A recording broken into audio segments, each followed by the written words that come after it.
If there was a button I could press to stop all hydrocarbon usage today, I would not press it. You would not press it? Of course not. Okay. Did you expect him to say that? What kind of a threat do you think you are to the oil and gas industry? Well, I don't think we're much of a threat. I mean, yet. Yet. I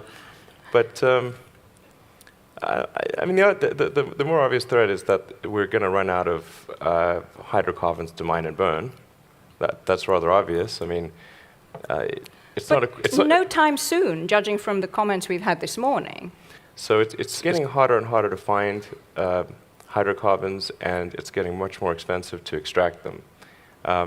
And really, we're just arguing about the when hydrocarbons run out or become prohibitively expensive, not if. I mean, I don't think there's anyone here who would say it's an if, not a when. I mean, you are, a tech guy, right? You're a physicist and an engineer. You call yourself the chief architect of companies. I tend to view things from you don't sort of think a that physics human standpoint. ingenuity and technology and resourcefulness will mean that we will still have abundant fossil fuels available? Not. I mean, this has been going on for some time. They think you've reached the boundaries, and yet they find more. And look at the whole shale gas revolution. There are time extensions on the game, but the game is going to come to an end.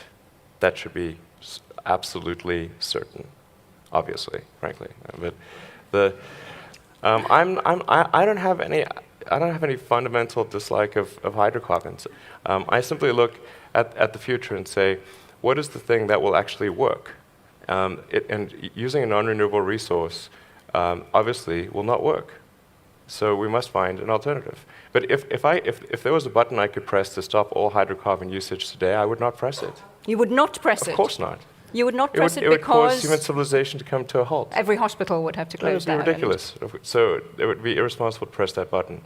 But what does need to happen is to, if we can, accelerate the transition towards renewables. That's the sensible thing to do.